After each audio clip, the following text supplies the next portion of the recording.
Bonjour à tous et bienvenue dans cette nouvelle chronique de Youssef Indy. Cette fois, c'est un numéro hors série, exceptionnel parce que pour la première fois, je le ferai très rarement, mais pour la première fois, je reçois quelqu'un qui n'est pas n'importe qui, que vous connaissez tous, j'imagine, qui est Xavier Moreau. Bonjour Xavier Moreau, Bonjour Youssef.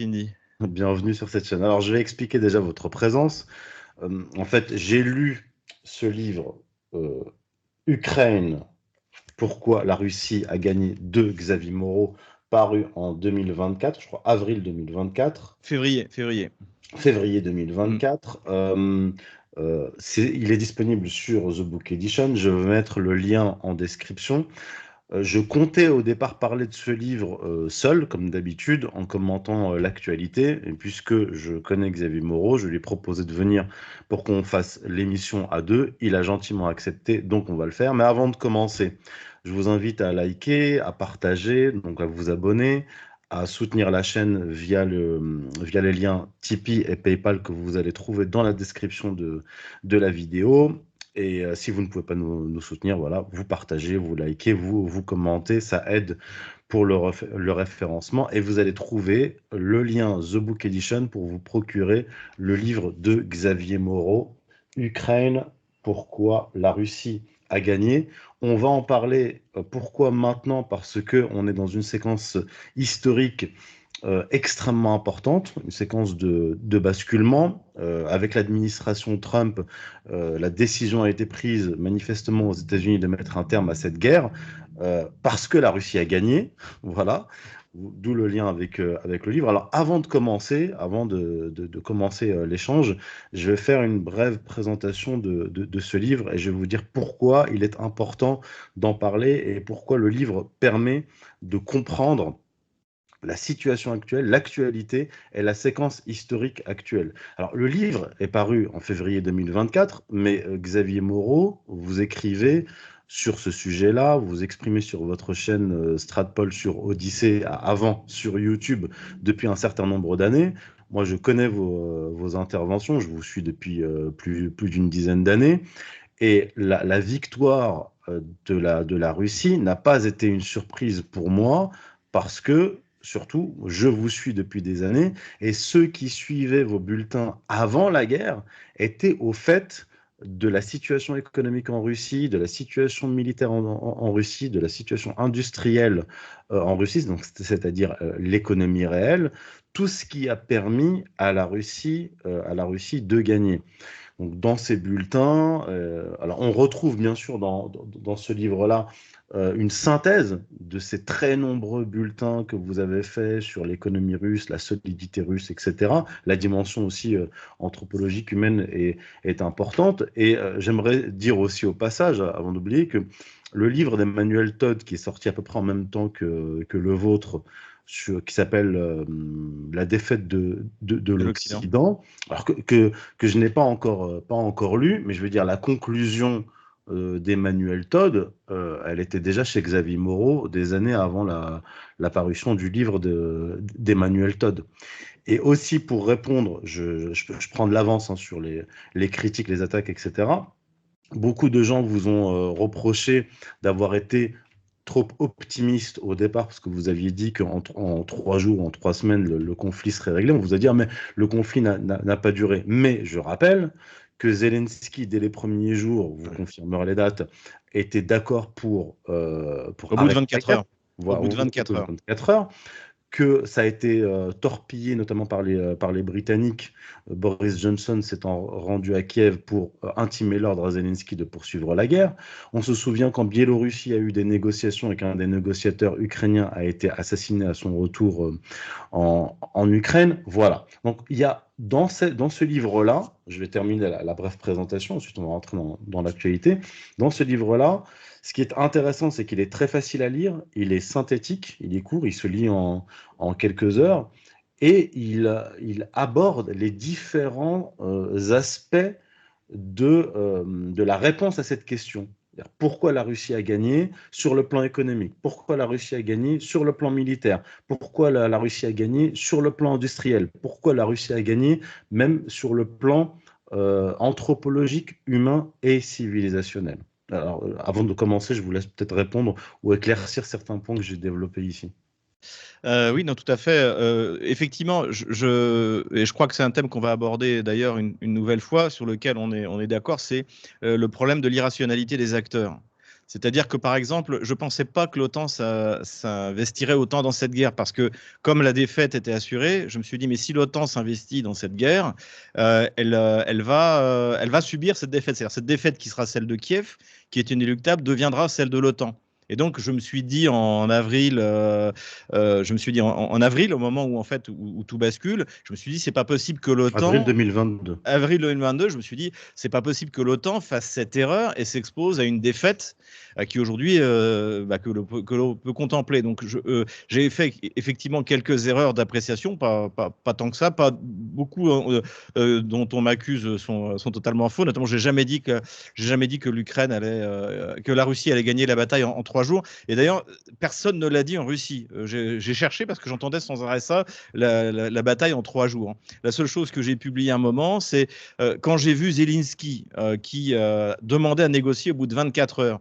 Je crois que c'est Lavrov qui a répondu le lendemain en disant OK, on est d'accord pour démarrer les négociations. Et les négociations qui ont démarré 2 jours après, au bout de 4 jours, je ne sais pas si on a un exemple comme ça dans l'histoire de la guerre, de l'histoire de l'humanité.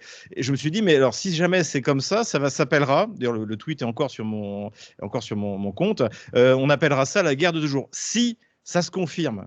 J'utilisais le conditionnel et donc en principe, si tous ceux qui savent un peu parler français, si ça se confirme, ça ne s'est pas confirmé pour les raisons que vous avez citées, c'est-à-dire l'ingérence. Alors on savait pour Johnson, ça a été dit d'ailleurs par le chef de la délégation ukrainienne, David Arachkama, qui est donc membre du parti de Zelensky à la Rada, c'était dit qu'en fait Johnson a débarqué en disant non, non, non, on va faire la guerre. Et maintenant, on sait également que l'équipe, alors j'allais dire Biden, mais on a aussi appris depuis toutes ces théories complotistes que c'était Blinken qui dirigeait le pays en fait pendant quasiment 4 ans. Donc voilà, donc c'est l'ingérence en fait j'allais presque dire de puissance extra-européenne, puisque l'Angleterre est une position un peu à part, qui a donc fait que cette guerre qui aurait dû durer 3 semaines, 4 semaines, dure depuis 3 ans. Voilà. Mais cela dit, même avec l'aide de l'OTAN, le calcul était. D'ailleurs, j'ai l'honneur d'avoir été préfacé par le général de la Ward, que nous connaissons bien tous les deux. Qu'on salue au passage. Qu'on salue au passage. Et il a appelé ça d'ailleurs, j'ai fait le calcul des potentiels que vous avez décrit. Et avec ou sans l'aide de l'OTAN, en fait, cette guerre était perdue d'avance pour l'Ukraine, donc et pour l'OTAN. Et pour la raison, je me souviens je vous avais interviewé, pas la dernière interview, mais celle d'avant. On était en pleine guerre et vous avez dit que de toute manière, ce que ça montrait, c'était la désindustrialisation de l'Europe.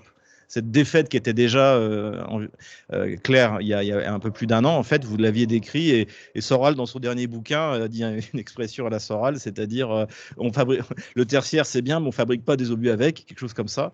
Et voilà, en fait, c'est une des raisons fondamentales. Il n'y a pas. Quand il n'y a pas, il n'y a pas. Voilà, c'est ça. Quand il n'y a pas, il n'y a pas. Le tertiaire, c'est bien, mais on ne fabrique pas des obus avec. Par rapport à ça, il y a même une autre. J'avais lu un article qui expliquait, c'était dans la presse américaine, malheureusement je ne l'ai pas retrouvé, qui expliquait qu'en fait, dans la tête en fait, des élites, des anciennes élites américaines, c'est l'idée depuis 2008 qu'on va s'en sortir en faisant un quantitative easing. C'est-à-dire que pour s'en sortir, on imprime de l'argent. Le problème, c'est qu'effectivement, aujourd'hui, il n'y a même plus besoin de l'imprimer. C'est une ligne sur un compte en banque à la Banque centrale. Mais ça ne marche pas pour fabriquer des obus, encore une fois. Et après, il y a d'autres raisons. On va peut-être rentrer dans le détail. C'est le coût de production qui est. Il y a un très bon article il y a récemment de Laurent Ozon à ce sujet-là. C'est-à-dire que quand vous fabriquez quelque chose en Russie, surtout quand vous êtes en état de guerre, en fait, vous fabriquez au prix coûtant.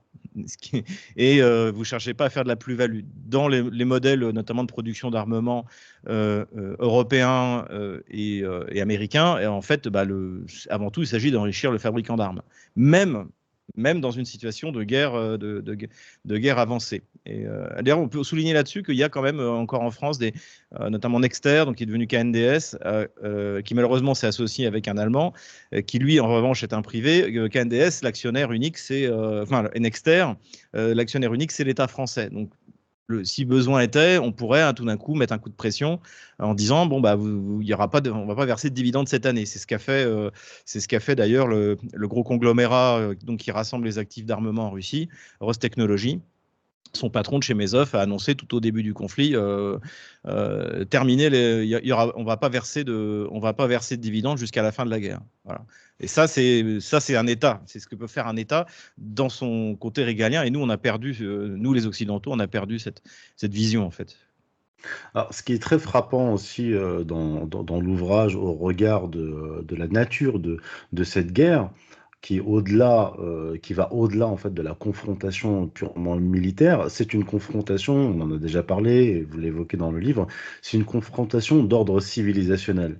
Et en fait, on peut même le comprendre à partir de votre dernier propos là, c'est-à-dire la confrontation entre un État, la Russie, qui a renoué avec l'orthodoxie, avec une structure anthropologique encore solide, conservatrice, qui renoue donc avec les valeurs traditionnelles et qui est ancrée dans le réel, c'est-à-dire dans l'économie réelle, appuyée sur une industrie, et non pas sur du quantitative easing. Et face à la Russie, on a un Occident dirigé par le monde anglo-américain, très largement déchristianisé, qui est passé d'un messianisme religieux protestant à un messianisme en fait antichristique, Ouais. LGBTiste, satanique même pour reprendre les termes des dirigeants russes, à commencer par Vladimir Poutine, et qui se sont confrontés. Et ce qui est vraiment frappant, c'est que sur le terrain matériel, on voit que c'est le monde conservateur traditionnel qui l'emporte sur cet Occident postmoderne pour une raison très simple. C'est que cet Occident postmoderne est tombé dans le nihilisme. Mais pas Ouais. seulement, simplement dans une idéologie nihiliste qui veut imposer au monde, mais une idéologie nihiliste qui s'est imposée à lui-même et qui le mène à l'abstraction totale. C'est-à-dire,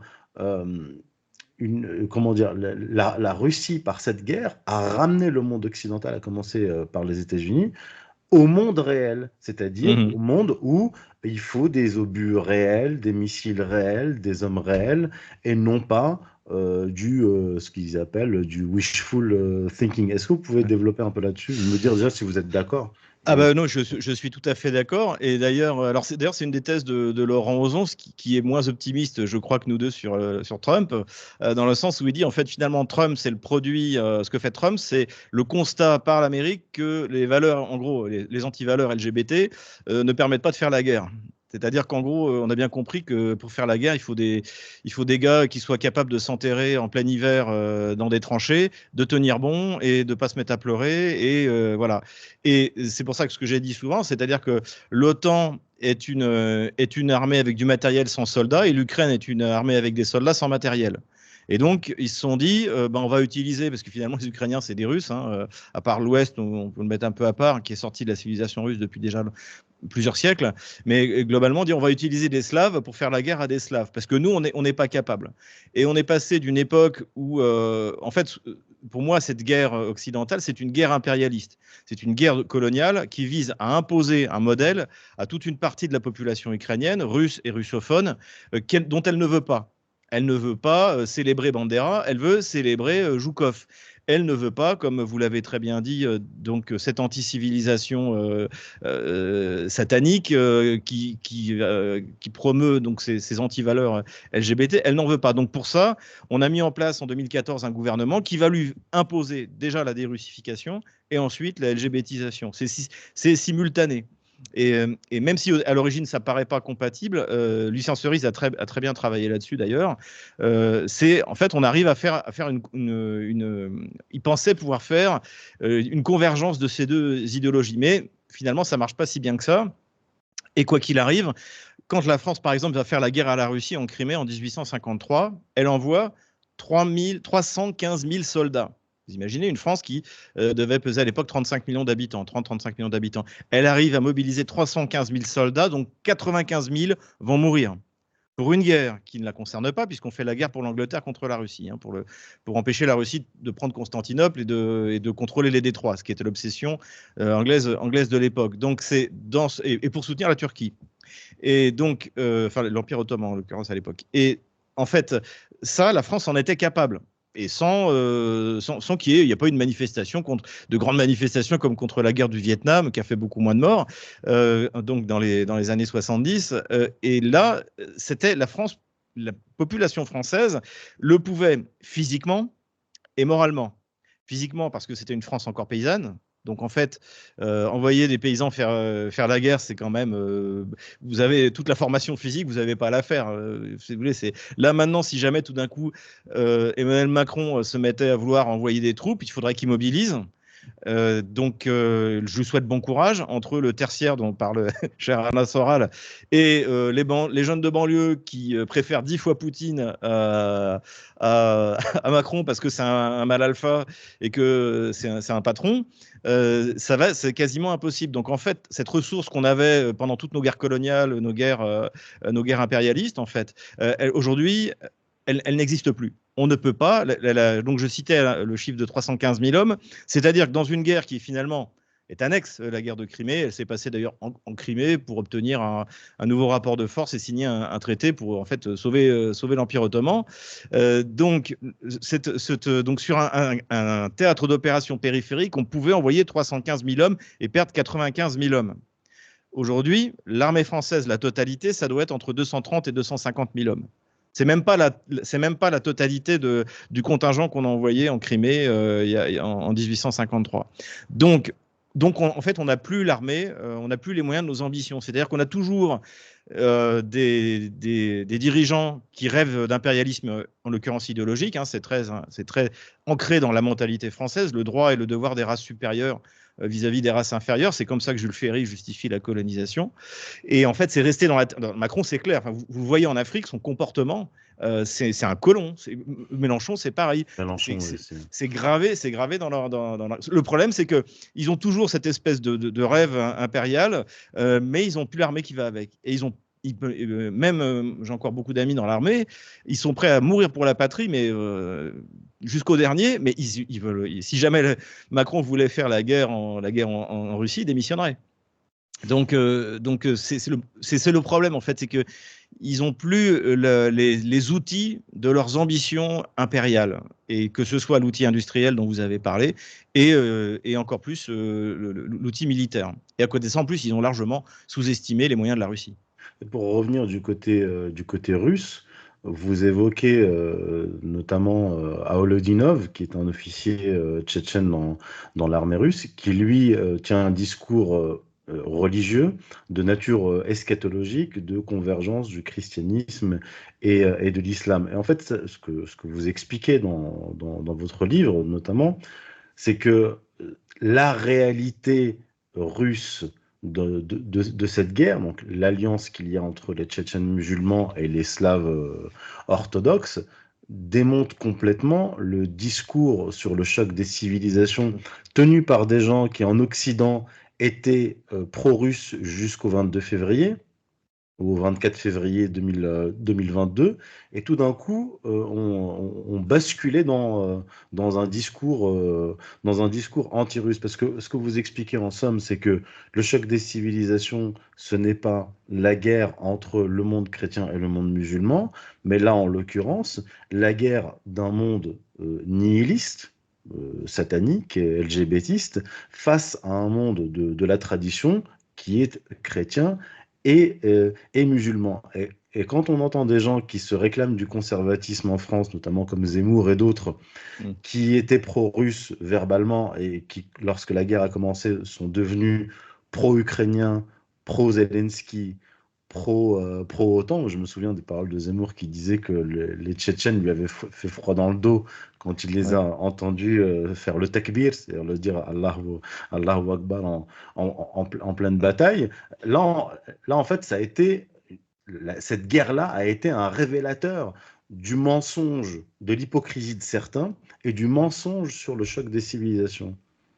Tout à fait. Bah, d'ailleurs, si vous vous souvenez, j'avais fait un débat avec Damien Rieu, et c'est ce qu'il m'avait dit. Il m'avait dit oui, donc, parce qu'à Mariupol, ça a été le grand choc là pour le coup. C'est que les soldats tchétchènes donc, de l'armée russe donnaient l'assaut, et d'ailleurs ils ont pris Mariupol en un temps record, hein, à un contre un, alors qu'ils donnaient l'assaut. Ils ont pris en criant Dieu est grand. Et c'est ce que je lui avais répondu. Je dis bah oui, Dieu est grand, c'est incontestablement. Moi, catholique, je confirme. Et donc ça a été, je dirais, dans la partie anthropologique de mon bouquin, ça a été la manière dont l'Occident s'est bercé d'illusions en imaginant qu'il y avait une opposition libérale à Vladimir Poutine, en imaginant donc qu'en fait il suffirait que la guerre dure un peu, que l'économie s'effondre et que bah, les gens seraient dans la rue, Navalny serait président et il acterait la partition de la Russie en plusieurs morceaux. Ils ont cru à ça, ils ont cru et ils y croient toujours. Si vous écoutez le général Yakovlev, ils ont cru que donc cette guerre allait provoquer un soulèvement de toutes les républiques donc qui sont racialement ou religieusement non orthodoxes ou non slaves.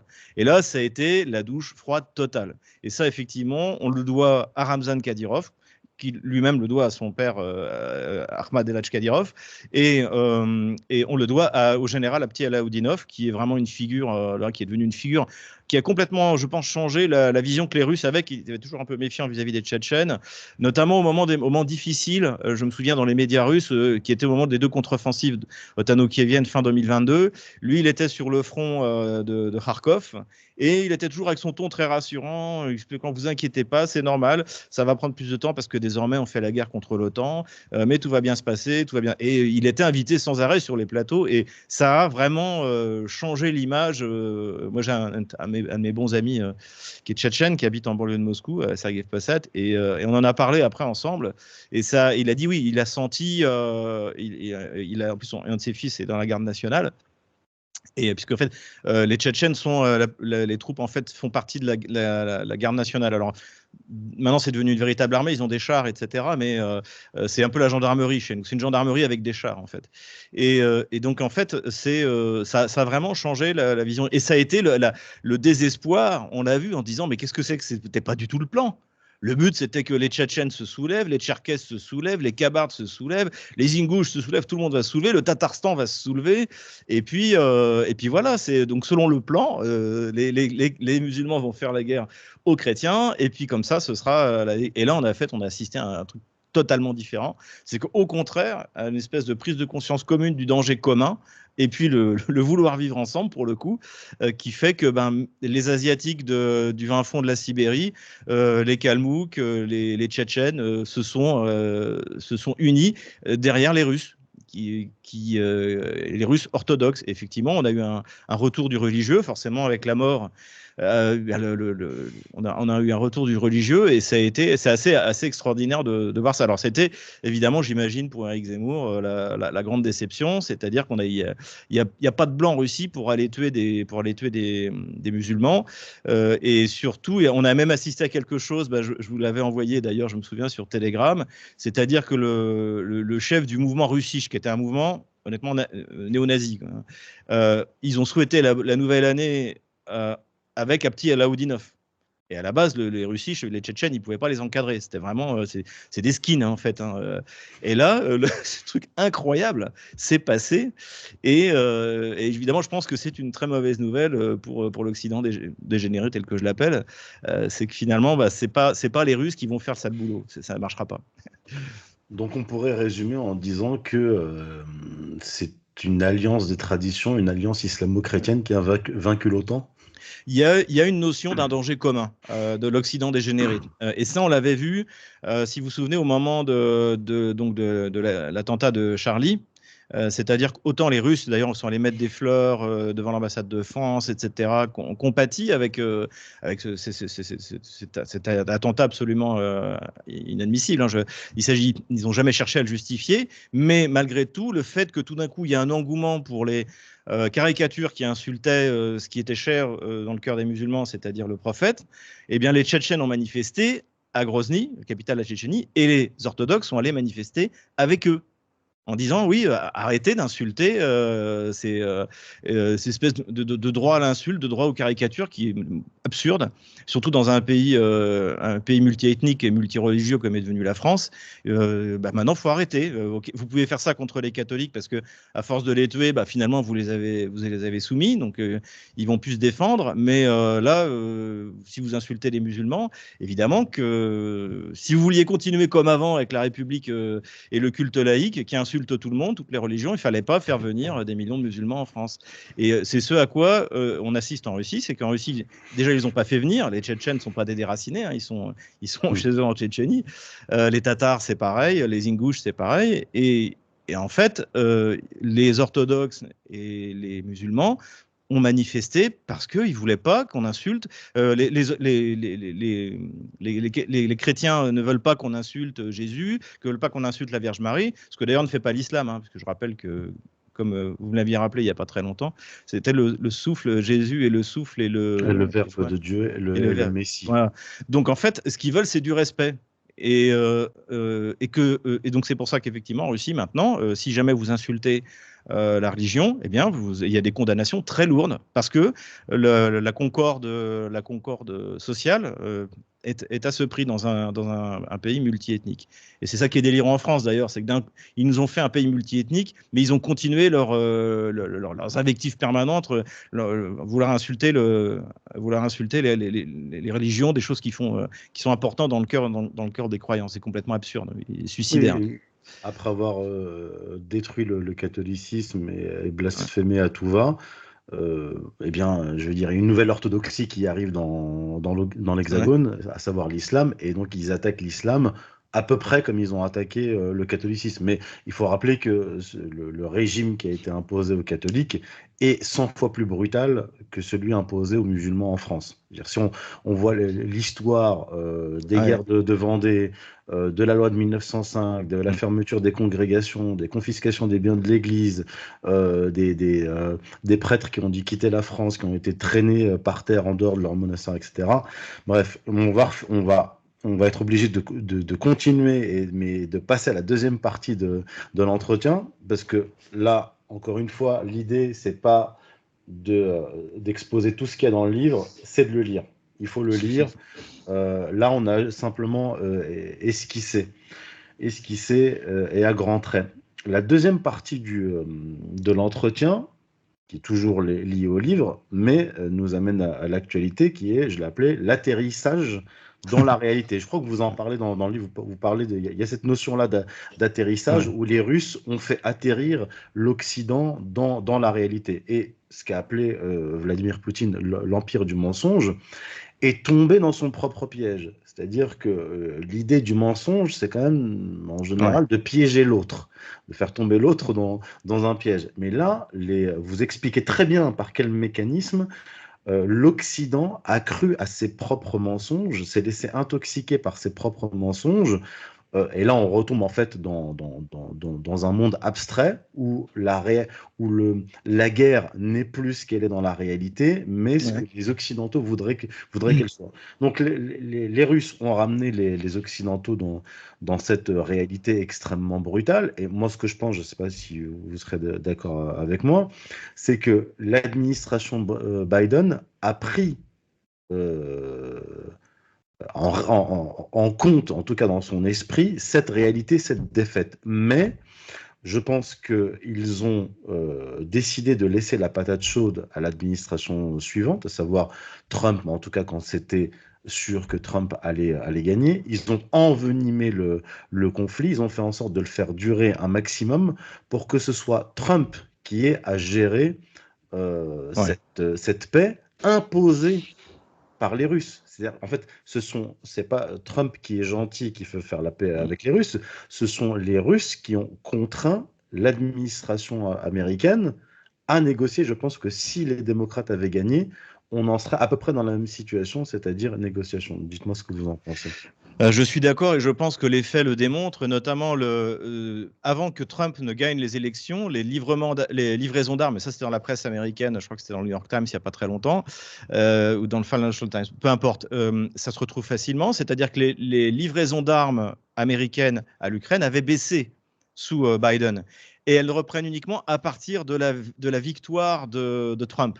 Où là, effectivement, comme vous le dites très bien, ils ont voulu laisser une situation la plus catastrophique possible. Donc, et surtout, pour donner une espèce d'inertie à l'armée ukrainienne, qu'elle puisse tenir encore quelques temps. Et donc, c'est là où les livraisons d'armes se sont accélérées, où ils ont envoyé tout ce qu'ils pouvaient. Mais de toute manière, effectivement, c'est Donald Trump qui va s'en charger, et c'est pas plus mal.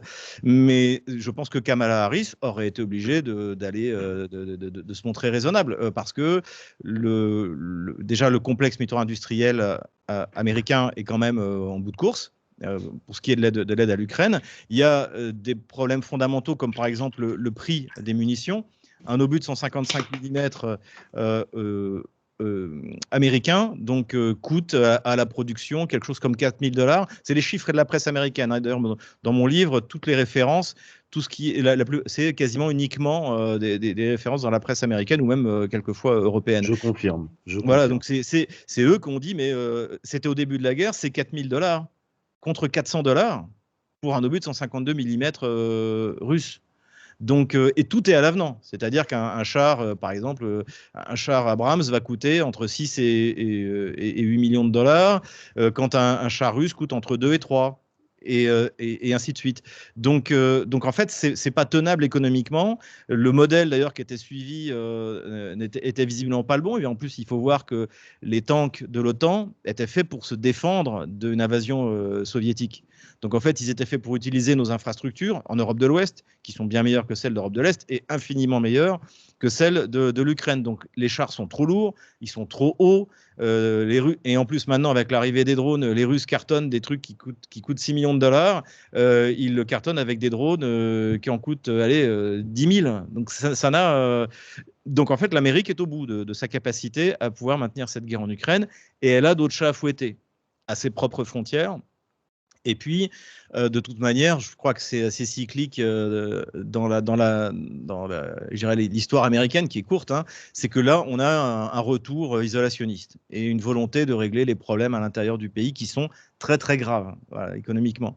Donc, on a Trump qui, pour moi, est un nationaliste, donc qui cherche ce qu'il y a de mieux, qui a une vision. Et sa vision, c'est de l'énergie pas chère pour développer des nouvelles technologies, pour essayer de rattraper le retard colossal qu'ils ont vis-à-vis de la Chine.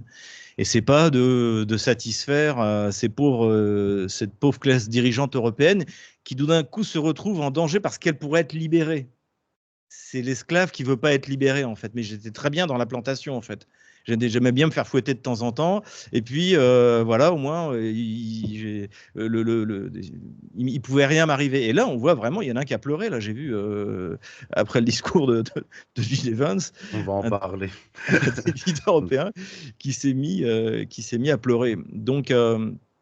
Donc effectivement, j'ai fait un peu une digression, mais non, mais ça va dans le sens de voilà, c'est-à-dire que effectivement, là, je suis tout à fait d'accord. Quoi qu'il arrive, Kamala Harris aurait été devant le même problème que Trump, et il est possible que l'épuisement de ces livraisons d'armes qu'on voit jusqu'à l'élection de Trump était un premier signe d'un abandon. Alors, je pense que l'abandon n'aurait pas été aussi radical, mais finalement, ça aurait revenu à peu près au même. Et ce que j'avais dit d'ailleurs dans mes analyses, si Trump veut vraiment faire la paix, j'avais dit, ce qu'il pourrait faire aussi, c'est dire aux Européens, notre complexe militaro-industriel est à votre disposition. Achetez ce que vous voulez pour l'Ukraine, je vous paye d'avance. Et c'est ce qu'il a dit. C'est ce qu'il a dit hier. Donc effectivement, je pense qu'il a envie de se retirer, et donc et surtout. Alors, contrairement à ce qu'a dit Todd, je dirais pas il a dit, en fait, à juste titre, que Trump, c'est lui qui devrait gérer la défaite de l'Amérique. C'est pas ça qu'il va faire. Trump va gérer le fait de faire passer la défaite de l'OTAN sur le dos de Biden et des Européens. Et c'est pour ça qu'il doit aller vite. Il y avait un très bon article de Steve Bannon, l'ancien conseiller de Trump au tout début de son premier mandat, qui a dit le risque, c'est que la guerre en Ukraine soit pour Donald Trump ce que la guerre du Vietnam a été pour Nixon. C'est-à-dire que Nixon a récupéré le bébé de Johnson, comme par hasard un démocrate, hein, de la guerre du Vietnam. Et en fait, il a traîné ce boulet. Et finalement, la défaite américaine au Vietnam, parce qu'elle a été battue, l'armée américaine a été battue, c'est retombé sur le dos de Nixon, qui à côté de ça était plutôt un bon président pour les Américains. Et en fait, le risque pour Trump, c'est ça. Donc, il doit aller vite. Et je vois qu'il va vite. Hein. Là, au moment où on parle, Sergueï Lavrov vient d'atterrir en Arabie Saoudite. Ça aussi, c'est un moment important. C'est-à-dire que ce qui devrait dû se passer en France ou en Suisse se passe. Voilà, on a le prince. En Asie. Voilà, se passe en Asie. Chez nous, on a un bouffon et il y a le prince, MBS en Arabie Saoudite qui devient le médiateur. Parce que dès le début, il a proposé sa médiation. Les Émirats arabes unis ont proposé, l'Afrique, l'organisation africaine a proposé, le Brésil a proposé, la Chine a proposé, l'Inde a proposé. Et nous, en fait, on est hors de l'histoire. Là, on va avoir une réunion des deux grands, parce que c'est ça. On va avoir Poutine qui va parler à Trump. Et on va voir tout autour, ils n'ont pas fini de pleurer. Ça, c'est sûr que ça n'a pas fini de couiner là, dans les chaumières, dans les chancelleries. Alors, il y a plusieurs aspects que je voudrais qu'on aborde, mais on n'a pas vraiment le temps. Je vais essayer d'être synthétique et puis on va parler de l'Europe. Là, ce qui nous intéresse prioritairement. Donald Trump revient au pouvoir et dans une autre époque. C'est-à-dire, il arrive au pouvoir au moment où la Russie a gagné contre l'OTAN, où l'Amérique en fait est humiliée militairement, l'Europe aussi est humiliée. Les BRICS montent en puissance parce que l'administration Biden a commis l'erreur d'attaquer la Russie et donc de pousser la Russie plus encore dans les bras de la Chine. Donc Donald Trump se retrouve, d'ailleurs, il le dit lui-même, à devoir gérer, là, il ne parle pas de la défaite comme Todd, mais gérer le problème BRICS. Ça, c'est un énorme morceau. C'est pour ça que, selon moi, Donald Trump se dirige vers une géopolitique de grand espace, d'où son discours très agressif vis-à-vis du Groenland, vis-à-vis du Mexique, du Golfe du Mexique, le Panama et surtout le Canada. Parce que je pense que sa priorité, c'est effectivement, comme vous l'avez dit, c'est liquider les deux conflits qui embourbent les États-Unis, qui ont humilié les États-Unis, en Ukraine et à Gaza. Parce que dans les deux cas, ils ont perdu, les Américains ont perdu. Alors, c'est une guerre, ce sont des guerres par procuration, surtout en Ukraine, mais la défaite aussi est par procuration. C'est ça. Et donc Donald Trump veut liquider les conflits, car, comme vous l'avez expliqué, il ne veut pas traîner ses boulets et se concentrer sur ce qu'il considère être l'ennemi économique des États-Unis, à savoir la Chine. Donc il a quand même des propos très très sympathiques, très très amicaux envers Vladimir Poutine et la Russie, et assez virulents vis-à-vis de la Chine, ce qui ne veut pas dire qu'il va faire à Taïwan ce que l'administration Biden a fait en Ukraine. Mais bon, je referme la parenthèse pour en venir à l'Europe, parce que là c'est quand même assez drôle ce qui se passe, mais aussi très très intéressant. Alors là, j'ai une théorie, vous me dites ce que vous en pensez, puis après, je vous laisse dérouler. Évidemment, la Russie et les États-Unis ont des intérêts divergents. Mais dans le cas actuel, dans la situation actuelle, Vladimir Poutine en particulier et Donald Trump en particulier ont intérêt à se débarrasser des dirigeants européens actuels. Parce que les dirigeants actuels sont les larbins des démocrates, donc des LGBTistes, et donc des forces belliqueuses qui veulent détruire la Russie. Et du point de vue de Trump, les dirigeants européens, y compris Trudeau, qui a dégagé, sont ses ennemis politiques et idéologiques, puisqu'ils l'ont combattu depuis 2016. Il ne faut pas oublier, depuis 2016, toute la machine de propagande globaliste européenne s'est mise en branle contre Donald Trump. Et quand on écoute le discours de Vance, qui a refusé de rencontrer Olaf Scholz, comme l'a précisé Laurent Michelon très récemment, on a un discours anti-dirigeants européens, et où il dit, et c'est ça qui est énorme, le danger pour l'Europe n'est ni la Russie ni la Chine, mais la remise en question des valeurs européennes. Et ma théorie, c'est que Trump et Poutine pourrait très bien avoir comme, enfin, sur la table des négociations, arriver à un accord, c'est-à-dire sacrifier les dirigeants européens et permettre à la Russie de renouer ses accords économiques avec l'Europe. Donc là, c'est une séquence vraiment très intéressante. Je vous laisse la parole. Alors, je suis d'accord, et je pense d'ailleurs c'est une erreur dans le raisonnement d'Emmanuel Todd. Il a donné une très longue interview sur la chaîne de Georgi Kuzmanovic, là j'ai vu il n'y a pas très longtemps, et il dit, mais en fait ils comprennent, Elon Musk il comprend rien parce qu'il soutient l'AfD, mais si l'AfD revient au pouvoir, ils vont renouer avec la Russie, avoir de nouveau l'énergie pas chère, etc. Parce que pour Todd, il pense que la priorité, elle est économique en fait, mais il n'y a pas que ça. Il y a aussi une volonté, je pense, chez ces républicains-là. Hein, je rappelle que J.D. Vance est un catholique d'origine modeste, converti, qu'il est père de famille nombreuse. Il y a plein d'enfants dans le nouveau gouvernement américain. Trump a plein d'enfants, alors de plein de mariages. Le ministre de la Défense en a 7 de 3 mariages. Le plus fidèle, c'est Vance qui a 3 de la même épouse. Donc, Musk, il en a 13, je crois. oui, voilà. C'est donc, en fait, contrairement, si vous regardez par exemple le gouvernement français, il n'y a pas beaucoup d'enfants. Il vaut mieux pas d'ailleurs qu'ils s'approchent trop près. Donc, on est dans. Je pense qu'il y a une lutte, effectivement, qui se reproduit en Europe entre les conservateurs et les progressistes. Et je pense que pour des gens comme Trump et comme Musk, peu importe que effectivement l'Allemagne puisse renouer avec la compétitivité en ayant de nouveau accès à une énergie pas chère, ce qu'il faut, c'est se débarrasser de ce vestige finalement de la révolution sexuelle qui a commencé dans les années 50 aux États-Unis avec les fameux rapports Kinsey, plus ensuite les années 60, etc., etc. Je pense qu'il y a une volonté chez les conservateurs américains de mettre fin à ça. Et pour ça, il faut également couper la mauvaise herbe qui se trouve en Europe. Et je pense que ça, c'est plus important pour Trump et pour Musk, qui a un problème à régler, lui, parce qu'il considère qu'on a tué son fils pour l'avoir fait changer de sexe.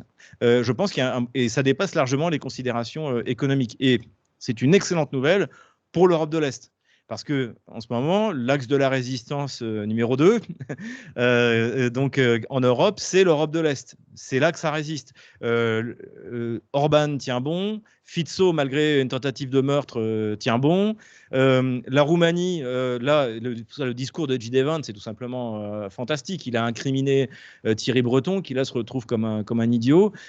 Et donc, les élections ont lieu en mai. D'après les sondages, il va faire encore un meilleur score que lors de la première élection annulée, Călin Georgescu. Et donc, il y a tout un mouvement qui est en train de se mettre en place en Europe de l'Est et qui évidemment va nuire à l'influence américaine. Par exemple, aujourd'hui, la réparation des chars qui sont livrés par Rheinmetall en Ukraine, l'atelier, il est en Roumanie, à la frontière roumaine. En 2030, il est prévu de construire la plus grande base de l'OTAN en Europe, en Roumanie. Si Călin Georgescu et ensuite le parti qui va venir derrière lui arrive au pouvoir, tout ça est terminé. Et donc comme vous le disiez parfaitement, c'est vraiment la fin d'un monde. Et je pense que oui, j'aurais préféré que le salut vienne de la France, mais cette espèce de virage assez incroyable qui est porté par la population américaine. Hein. Non seulement il a remporté le vote dans les États, mais il a remporté le vote populaire pour la première fois depuis longtemps que les républicains y arrivent. Donald Trump. Donc il y a vraiment une volonté de retour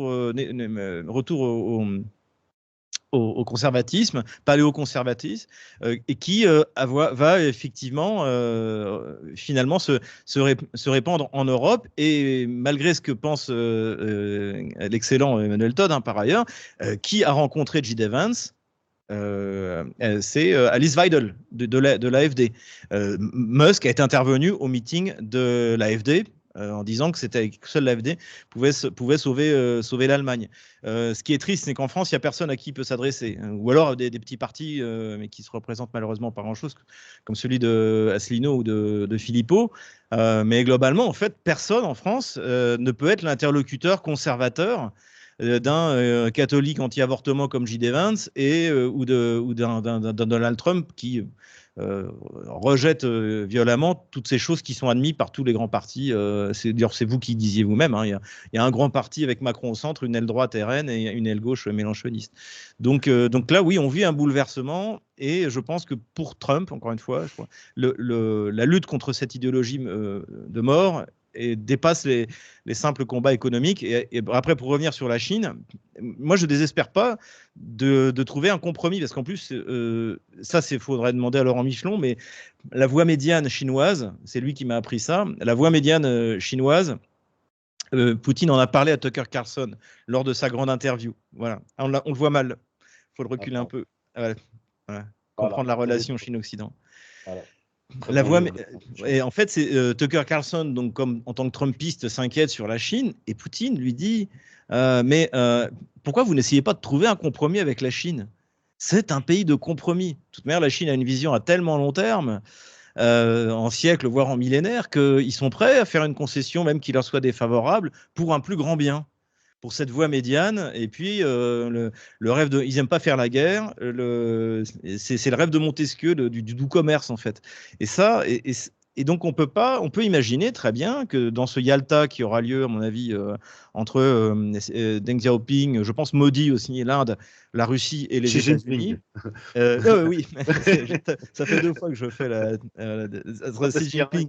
Il y a un chapitre qui s'appelle Deng Xiaoping, je crois. C'est ça, Deng Xiaoping. Bah, en fait, le grand réformateur économique de la Chine, c'est Deng Xiaoping, et le grand réformateur économique de la Russie, c'est Poutine.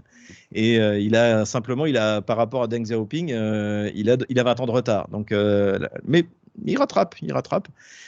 Et donc, en fait, moi, je ne désespère pas qu'on puisse trouver que Trump, qui est un homme d'affaires, qui n'est pas un fanatique, si les Chinois, et je pense qu'ils sont prêts à faire des concessions, et surtout quand on voit les dernières déclarations. Alors après, c'est Trump, et vous êtes bien placé pour savoir que les déclarations de Trump ne sont pas forcément... Mais la pression qu'il est en train de mettre à Taïwan en leur disant « Vous avez volé notre capacité de production de microprocesseurs, il faut que vous nous la rendiez. Mais si jamais Taïwan rend la production de microprocesseurs aux États-Unis, les États-Unis n'ont plus besoin de Taïwan. Bon, si, pour embêter la Chine, pour la gêner dans ses eaux territoriales, je dirais. Mais en gros, c'est pas une bonne nouvelle pour Taïwan que Trump tout d'un coup dise bon, bah, maintenant le 0,5 nanomètre, vous allez le graver aux États-Unis et pas à Taïwan. Donc en fait, même pour ça, même par rapport à Taïwan, on voit que ceux qui avaient cru qu'on aurait cette montée en tension, non, Trump veut négocier. Il le fait à la Trump. Lui, ce qui l'intéresse, c'est l'économie. Il ne veut pas déclencher de guerre. Il n'a pas mis un arrêt à la guerre contre la Russie et à Gaza pour déclencher une guerre contre la Chine. Mais on peut très bien imaginer que la contention de la Chine par l'armée américaine se maintienne et soit un levier dans des négociations économiques. Et d'ailleurs, je rappelle que Trump a déjà été président pendant 4 ans, donc pour savoir ce qu'il va faire, il faut regarder ce qu'il a déjà fait. Et il avait déjà mis en place des accords économiques avec la Chine en mettant en place des barrières tarifaires, etc. Et il y avait eu une rencontre, il y a eu des accords qui ont été signés. Donc il va y avoir des négociations très dures, il va y avoir un bras de fer, mais je ne pense pas qu'il y aura, je suis d'accord avec vous, je ne pense pas qu'il y aura une montée en tension militaire face à la Chine. Maintenant, la question est de savoir, est-ce que la branche de l'État profond sur laquelle s'appuie Donald Trump va le laisser tout faire? C'est-à-dire que moi, je pense qu'il y a... je pense pas que Trump est seul avec un petit groupe en train de faire la guerre à l'État profond. Je pense qu'il y a une partie de l'État profond qui soutient Trump et qui le rend beaucoup plus fort aujourd'hui. Elon Musk, comme l'explique très bien d'ailleurs Laurent Ozon, Elon Musk, c'est l'appareil militaro-industriel. Et donc, lui soutient Trump, ça veut dire que Trump est soutenu par cette aile qui va très certainement lui demander, plutôt lui imposer une certaine ligne. Et on voit que la ligne dure vis-à-vis de la Chine sur le plan économique doit en faire partie. Tout à fait. Je pense aussi qu'il y a un aspect qu'il ne faut pas... parce que c'est important aussi, c'est les gens. D'ailleurs, on voit une des clés de ce rapprochement américano-russe, c'est aussi la bonne relation, la confiance que Donald Trump a en Poutine. Notamment parce que lors de l'élection truquée d'il y a 4 ans, Vladimir Poutine a attendu plusieurs semaines que Donald Trump reconnaisse sa défaite. Enfin, il ne l'a pas vraiment reconnu, mais admette en tout cas que l'arrivée, pour que la Russie elle-même reconnaisse. Et il y a à plusieurs reprises, Vladimir Poutine a dit les élections ont été truquées. Contrairement à Netanyahou, Oui, ah oui, oui, oui, non, mais ça, c'est Emmanuel Macron qui s'est précipité. Voilà. Donc, en fait, ça, je pense que Trump ne l'a pas oublié. Il n'a pas oublié non plus que Zelensky en a fait autant. Donc ça, c'est des choses qui vont compter. Et donc, pour dire que aussi la personne qui est à la tête de l'État compte, c'est que Trump, c'est un chrétien et un bon chrétien. Et il ne veut pas avoir sur la conscience, je pense, des morts, même si c'est pas des morts américains, ce qui n'est pas le cas, par exemple, on voit de la classe dirigeante européenne ou des démocrates de Biden, que ce soit un carnage en Ukraine ne les dérange absolument Alors, pas. pour, pour, pour, pour devancer encore ceux qui vont vous contredire, on va vous dire oui, vous dites ça, mais Donald Trump est extrêmement belliqueux, il a insulté un tel, il a tué le général Qassem Soleimani, etc., etc.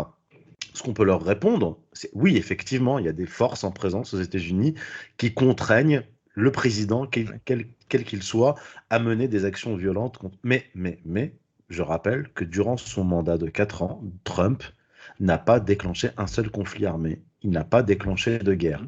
Il a retiré des troupes de Syrie. D'ailleurs, il y en a qui sont partis en Irak. C'est lui qui a signé le retrait d'Afghanistan. Il a certes, vous le savez mieux que moi, alimenté l'Ukraine en armes, en tout cas durant son mandat, mais il n'a pas déclenché de guerre. Et quand on observe ce qui s'est passé après l'élection de Biden, la guerre contre la Russie était au programme dès les premières semaines. Ouais, Le ouais. discours belliqueux anti-russe était une priorité pour l'administration Biden. Donc, disons que on peut dire que l'Amérique est structurellement l'ennemi du reste de l'humanité, quand on compte les morts, mais comptons le nombre de morts durant le mandat de Trump et durant le mandat de Blinken-Biden. Je Je veux vais dire, apporter un élément combien de morts, combien de à- morts en ouais, Ukraine? ouais. Je Allez-y, vais apporter un élément qui confirme. Donald Trump, pendant son premier mandat, il a nommé son représentant en Ukraine, qui s'appelle Kurt Walker, qui est en plus plutôt un néocons. Mais donc Kurt Walker s'était fait piéger par les fameux Lexus et Vovan, qui sont en anglais c'est prankers, qui font des canulars téléphoniques, mais des canulars téléphoniques politiques. Et donc ils se sont fait passer pour Turchinov, qui était le président du Parlement, surnommé le pasteur sanglant. C'est un bandériste fou, donc qui était un des artisans de Maïdan, etc. Et donc ils se sont fait passer pour lui et ont appelé Kurt Walker. Et à un moment dans le prank, Kurt Walker dit, le faux Turchinov dit ouais, Poroshenko il en a marre, si ça continue, tant pis, on y va, on rentre dedans, on attaque donc les républiques autoproclamées du Donbass. Et là, Kurt Walker il dit surtout pas, ne faites pas ça, vous allez perdre tout le soutien que vous avez en Occident, etc. etc. Donc le représentant de Trump en Ukraine n'était pas du tout partisan d'une opération militaire. Alors qu'on voit très bien du retour des démocrates que là en revanche, c'est au programme. Il suffit de regarder les rapports de l'OSCE le 15 février. C'était la préparation d'artillerie en fait. Hein. Tout à fait. Et même les armes qui ont été livrées par Trump, c'était plutôt du symbole. C'était des missiles anti-char Javelin qui de toute manière n'était pas un game changer. Ça n'a rien à voir avec ce qu'a livré l'administration Biden depuis 2022, ou d'ailleurs les pays de l'Union européenne. Donc je suis tout à fait d'accord. Moi, ce que je vois, alors c'est vous le spécialiste, mais il y a eu une trêve qui était demandée depuis longtemps, ou faisait semblant de demander Biden ou Blinken à Gaza. Il l'a obtenu sur un claquement de doigts. Il a dû mettre un sacré coup de pression à Netanyahou, et en plus on sait qu'il ne l'aime pas depuis les accords d'Abraham. Et il a obtenu ce pourquoi les Palestiniens avaient fait, le Hamas avait fait le 7 octobre, c'est-à-dire la libération des prisonniers. C'est un échange de prisonniers auquel on assiste.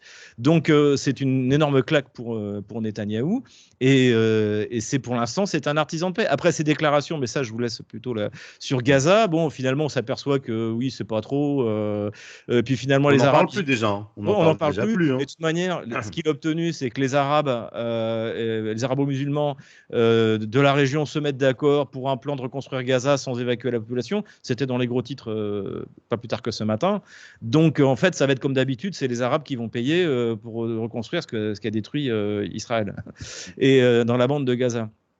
Et d'ailleurs, Trump a dit, moi je ne mettrai pas un copec, simplement je vais organiser pour que les autres payent. Enfin, c'est du Trump, et ce qu'il fait est plus important que ce qu'il dit. Et aujourd'hui, ce qu'il fait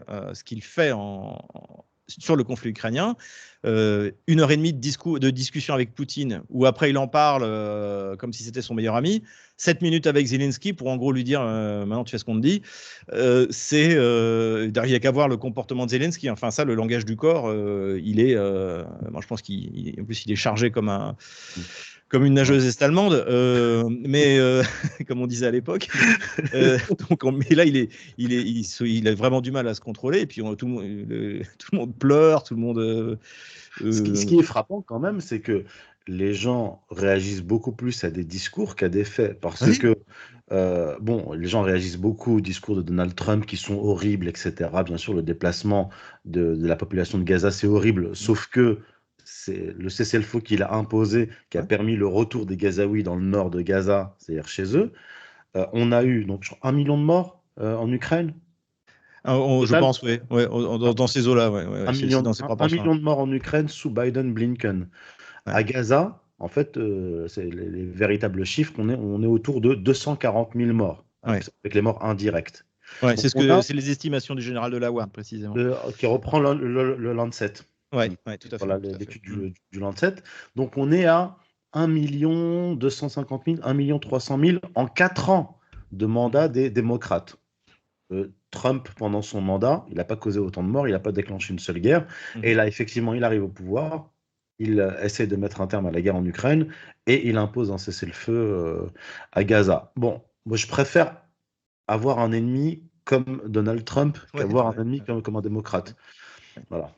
La seule chose, effectivement, ce qui pourrait empêcher Trump de faire la paix dans ces deux zones-là, c'est encore un État profond, je dirais, nuisible, et qui arrive finalement à imposer son ordre du jour, sachant que quand même, on n'a pas, là, autour de lui, on a Bolton, c'est terminé, Pompeo, c'est terminé, toute cette vieille garde. Rubio semble avoir été domestiqué. Rubio, je pense que le général de la Ward avait fait une bonne analyse en disant oui, il a des discours par exemple pro-sionistes, mais lui-même n'est pas juif.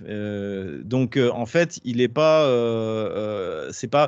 il n'a pas deux allégeances. Et finalement, c'est un sionisme d'opportunité. C'est un homme politique américain. C'est ça, voilà. C'est du sionisme d'opportunité, mais c'est pas un fanatique qui va à tout prix vouloir exterminer les Palestiniens jusqu'au dernier. Donc voilà, je pense que ça, c'est là. Et puis après, il y a aussi le risque, c'est qu'il le tue. Hein. Oui. Je crois que c'est Poutine d'ailleurs qui a fait la réflexion il n'y a pas longtemps. Et le problème, c'est que c'est un peu une habitude dans ce pays-là. Parce que c'est vrai, on fait souvent passer les Russes pour un pays où on assassine, etc. J'avais regardé sur toute la durée de l'Empire russe, il y a eu 2 empereurs qui ont été assassinés. Voilà. Et pas un seul secrétaire général du Parti communiste. L'histoire russe est beaucoup plus longue que l'histoire américaine. Exactement. Exactement. Et alors que aux États-Unis, entre les tentatives d'assassinat et les assassinats, je crois qu'on en est à 19 depuis Abraham Lincoln. Donc c'est un peu le sport national. Donc ça c'est ce qui me fait peur. Moi, c'est ça. Je dirais même plus que le retour de l'État profond. Là, j'ai quand même l'impression que Trump est venu avec une véritable équipe, un Tutsi Gabbard au renseignement, Kennedy Jr. à la santé. Là, Musk au Doge. Waouh. En fait, ce qu'on peut dire, c'est ce que j'ai depuis quelques années maintenant. Ce que je pense que ce qui se passe aux États-Unis dans l'establishment américain, c'est une guerre civile froide. Une guerre civile froide au sein de l'État profond. Et cette guerre civile, en fait, elle s'étend à l'Europe. Parce que ceux qui ont pris le pouvoir aujourd'hui, c'est-à-dire Trump et son équipe, veulent faire la peau aux vassaux de ses ennemis démocrates, LGBTistes, etc. Donc on va voir en Europe, je pense, des bouleversements politiques parce que cette guerre civile est en train de s'étendre ici et on voit déjà les réactions. Et c'est pour ça, là, vous le disiez tout à l'heure, en France, il n'y a pas de force politique capable de mener un combat idéologique et politique. Peut-être que ça va émerger, mais ce qui est sûr, c'est qu'on va connaître en France et en Europe des bouleversements politiques importants et qui peut-être feront émerger des forces. Tout à fait. C'est vrai que la France, le système est très bien tenu. Je pense, là, j'ai poursuivi ma réflexion depuis mon bouquin sur la gauche française, où je vous ai cité d'ailleurs, sur l'éducation notamment. Et que dont j'ai fait Oui, la je me souviens. recension sur ma Je- chaîne. Vous pouvez retrouver la recension du livre de Xavier Moreau, le livre noir de la gauche française. Voilà. Et en fait, c'était donc, dans le chapitre sur la gauche française et la corruption, je parle des affaires sous Mitterrand qui justifient la mise en place du financement des partis. Hein, puisque à partir de donc le PS est tombé dans des tas d'affaires de financement frauduleux, l'affaire Bar Graco. Alors ça dit rien, génération un peu plus jeune que la mienne, mais si vous avez 50 ans, vous vous souvenez de l'affaire du Carrefour du Développement, Christian Nucci, etc. Donc pour se sortir de cette, ils doivent régler, le PS doit régler plusieurs problèmes. Il a plus de militants, donc il n'y a plus personne qui paye des cotisations. Il est impliqué dans des affaires qui normalement devraient lui coûter le pouvoir de manière définitive. Et donc, il doit. Donc, en gros, voilà la situation. Et donc, il doit trouver des financements parce qu'il n'a plus de militants. Il doit se sortir de cette impasse juridique. Donc, ils font une loi sur le financement des partis en disant s'il y a de la corruption, c'est parce que les partis n'ont pas d'argent. Donc, on va faire une loi pour faire comme avec la presse, c'est-à-dire qu'on finance les partis. Et ce qui fait que quand vous montez un média en France, la première chose que vous voulez, c'est des subventions, des restrictions, comment dire, des limitations d'impôts. C'était le cas de Mediapart. Vous essayez de vous approcher du pouvoir, de ceux qui ont vraiment le pouvoir, en leur demandant de l'argent, et l'État vous donne de l'argent. Exactement ce dont on s'aperçoit aujourd'hui aux États-Unis avec ce que fait Elon Musk. Et les partis fonctionnent désormais comme ça. C'est-à-dire que vous créez un parti, vous n'essayez pas d'avoir un discours qui va vous permettre d'avoir des militants, des gens qui vont cotiser et pour vous permettre de fonctionner, ce qui est par exemple ce qu'était le Front National de l'époque de Jean-Marie Le Pen. Hein, il vivait de l'argent de ses militants. Et maintenant, une fois que vous avez finalement, donc vous n'avez qu'une urgence, c'est d'avoir des élus. Pour avoir ces élus, bah, vous vous pliez aux exigences de l'État profond français, on peut dire, de l'idéologie dominante. Et à partir de là, ouf, vous avez des députés, vous avez un certain pourcentage et vous êtes financé. Et vous vivez bien. Et le problème, c'est que c'est ça qui fait que le système français est irréformable. Et la seule chose qui pourra faire s'arrêter ça, c'est un défaut sur la dette. C'est pour ça que moi, je pense qu'en France, il est urgent de rien faire. Il faut se préparer, il faut continuer à produire de la réflexion. De toute manière, honnêtement, à part il n'y a que nous qui produisons. Je veux dire, il y a vous, il y a Laurent Ozon, en face, il n'y a rien. En face, Il on y a a Pierre-Antoine BHL. Plaquevent. Voilà, je ne peux pas tous les citer, mais en face, on a Je présente mon livre BHL. au passage, hein, je fais de la pub. Pour tous les. Donc aujourd'hui, c'est ça qu'on peut faire. Agir au niveau local, ça aussi c'est un thème qui est cher à Laurent Ozon, mais parce qu'en face il n'y a rien. Mais vraiment, et après oui effectivement, à partir de là, quand il y aura cet effondrement économique français qui est déjà en train de se produire, là ça permettra l'apparition de nouvelles forces. Les anciennes ne seront plus financées, mais pour l'instant tout est coincé. Même en Allemagne, ça bouge. En France, il ne se passe rien, rien. On a Bérou, quoi. Après Barnier et après Attal. Mais on sent bien qu'il y a une crise de régime en Ouais. France, il y a un essoufflement. 4 premiers ministres en un an. L'année 2020, dans l'année 2024, on a connu 4 premiers ministres. On voit bien qu'il y a un essoufflement Ouais. du pouvoir qui essaie de se renouveler, qui essaie de reprendre son souffle, mais qui est en bout de course. Et d'ailleurs, on voit que du côté américain, l'administration actuelle a envie d'en finir avec Emmanuel Macron. Mais là, ça, c'est un autre volet. Ouais, ouais. Quelqu'un d'autre s'en occupe. Voilà, sa position. Bon, en tout cas, je vous remercie. Là, on a fait 1h10 d'entretien. Je vous remercie beaucoup Merci pour Youssef. cet entretien. Avant de nous quitter, je vous rappelle à tous que pour vous soutenir la chaîne, il faut aller dans la description de la vidéo sur Tipeee et sur PayPal. C'est important si vous voulez avoir du contenu régulier. Je rappelle que cette chronique est hebdomadaire sur les conseils de Xavier Moreau d'ailleurs. C'est tous les mercredis à 18h. Lui, c'est le vendredi. Vous, c'est tous les vendredis, c'est ça? C'est ça, oui, oui, ouais. Stratpol. Je tourne le jeudi et je mets en ligne normalement le vendredi matin, sauf déplacement, voilà. Mais normalement, là maintenant, j'ai pris mon rythme. Voilà, donc vous allez sur Odyssée, la chaîne Stratpol, vous vous abonnez et toutes les semaines, vous avez le bulletin hebdomadaire de Xavier Moreau qui nous a permis, en tout cas à moi, de ne pas être surpris par la victoire russe bien des années en avance. Donc vous pouvez remonter le fil et regarder les différents épisodes, les différents bulletins.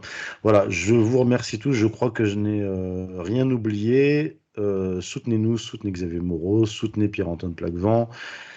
Et je vous dis à tous à très bientôt. À la semaine prochaine, mercredi 18h. Et merci à vous, Xavier Moreau. À très bientôt. Merci Youssef Indy. À bientôt.